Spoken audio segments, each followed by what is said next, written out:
Today is my first time using gouache, and even though I'm new to it, I'll show you how I managed to paint this scene from start to finish. It's actually easier than you might think. I'm using the 24 color set of Himi gouache. These are the brushes that come with it. I'm not too fussed about the black brushes, but I'm quite keen to try the teal brush. It's small, so I reckon it'll be great for details. These are some of the other brushes I own, very inexpensive, and I still don't think that brand matters all that much. The gouache comes with this lovely palette, which I'll be using today. And here's the paint. Each pot holds 30 milliliters, which is more than enough to get started. I don't open all the pot, as I won't be using every color, just the primaries: yellow, cool red, warm red, couple of blues, some greens, black and brown for the darker values, and of course white. So here are the colors all ready to go. A jar of water, plenty of paper towel, my brushes, my drawing paper from Canton Monfal, 300 GSM, 18 by 26 centimeters, the palette, and I'll be listening to Skyrim as I paint today. So let's get started. The first thing I notice is how thick and creamy the paint is. It actually feels quite similar to my oil paint. I'm starting the painting with the sky, using the light blue mixed with a touch of white to soften it a bit. I'm not adding much water here, as I want to see how the paint behaves on its own. I'm using my large round brush to lay in the blue, leaving a few areas white for the clouds. Now for the clouds, I'm mixing the blue with even more white to lighten it further. One thing to keep in mind is the direction of light. In this case, the sun's coming from the left, so I'm keeping the lighter areas on the left side of each cloud. I'm leaving some areas blank on the left side. That's where the tree will go later.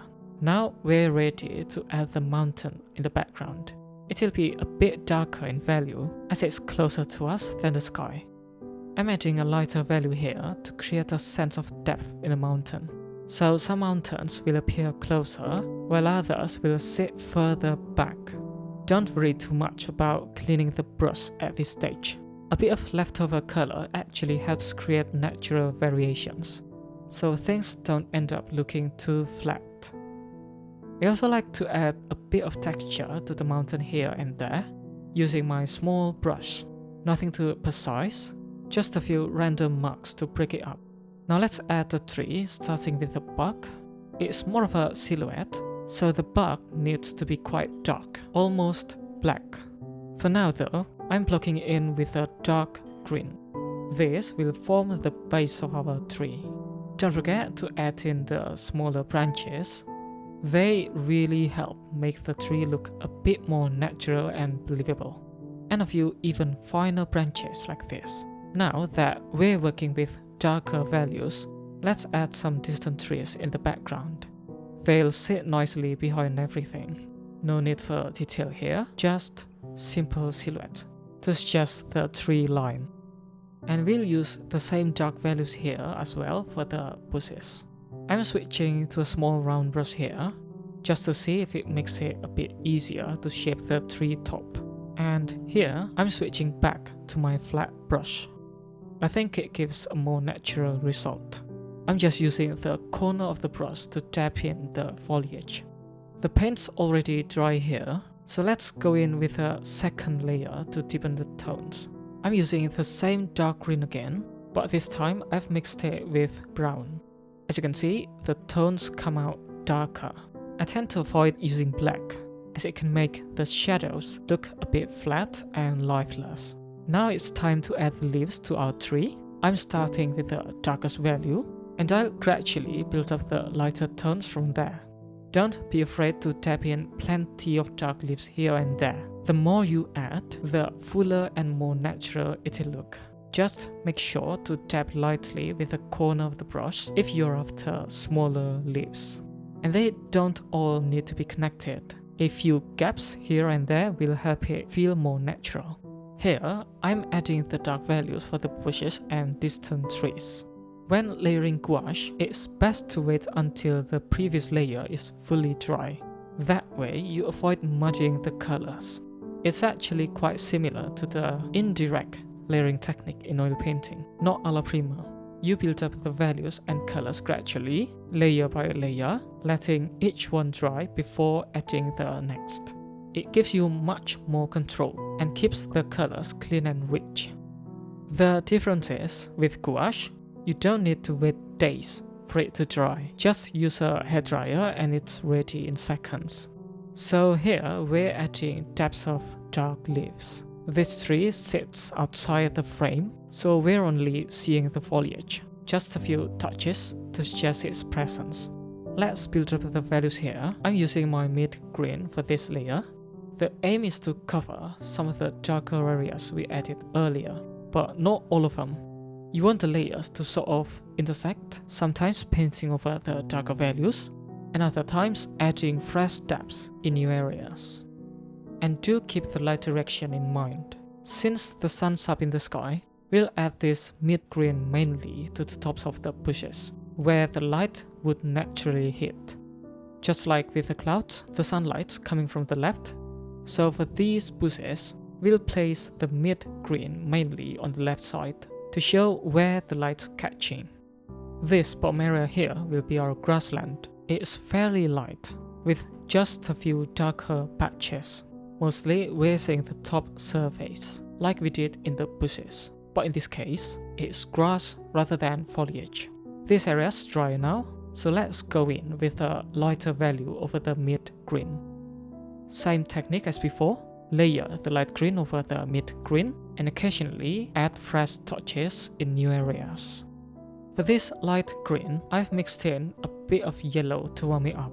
It creates a subtle temperature shift. Cooler tones stay in the shadows, and the warmer hues go where the light hits. We'll carry on with the grassland here, adding the light green over the mid-green. Notice how I'm shading from left to right or right to left. I'm avoiding vertical strokes here. That's because horizontal strokes help suggest the lay of the land, making the surface feel more grounded and natural. Vertical lines might break that illusion and make the texture look a bit unnatural. To finish off the tree, let's add the highlight. I'm using yellow mixed with a touch of white. So essentially, we've been working with just 5 values: dark brown, dark green, mid-green, light green, and yellow for the final highlight. Simple palette, but it does the job beautifully. The upper part of our scene is mostly finished now. You could leave it here if you like, but I'm not done yet. I'll be adding a small, lovely little pond in this bottom area. And here is my palette looks like. A bit messy, but that's all part of the fun. Right, so let's move on to the water. For this part, my approach is to simply block in the entire area with blue to start with. I'm using the same blue as I did for the sky earlier. That's really important, because the water here will reflect both the mountain and the sky. If the blue doesn't match, it'll throw the whole thing off and look a bit odd. I'm starting with a middle value here. With gouache, it doesn't really matter where you begin, since you can easily layer fresh paint on top once it's dry. Right, the paint's dry now, so let's add the lighter value. This will suggest the reflection of the clouds in the water. As you can see, it is very easy to lay paint with gouache. It's much simpler than watercolor. Watercolor is transparent, whereas gouache is lovely and opaque.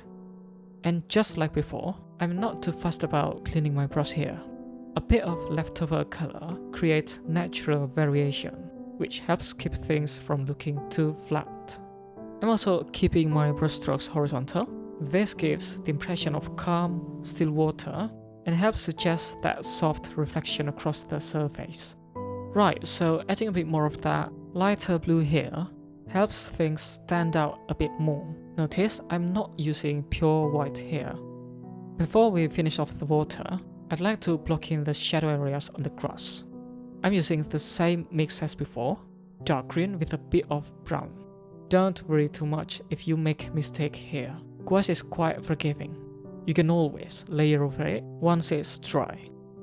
Just block in the areas where you reckon the grass might go. Nothing needs to be perfect at this stage. And the way I move my brush here is quite scribbly. I'm not aiming for photorealism or hyperrealism. I actually like letting the brushstrokes show. It's those little expressive marks that build up the whole painting and give it character. To create the look of tall grass, I like using a flat brush. The trick is to swipe quickly in an upward motion, then lift the brush at the end of the stroke. That little flick creates the tapering effect of a single grass blade. Varying the pressure and direction slightly also helps make it look more natural and less uniform. And if I want to, I can also finish it off with my small detailing brush to extend some of the blades and add a few finer strands. Now it's time to add the dark green on top of the dark brown. What I'm doing here is overlapping the values, which means I'm not completely covering the dark brown underneath, but rather letting bits of it show through.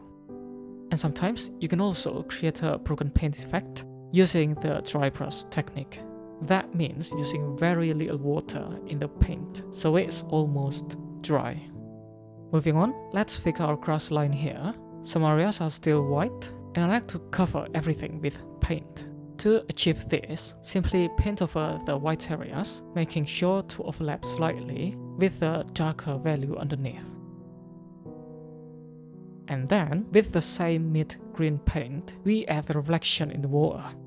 Don't worry too much about making everything look perfect at this stage, because later on, we'll add some water ripples.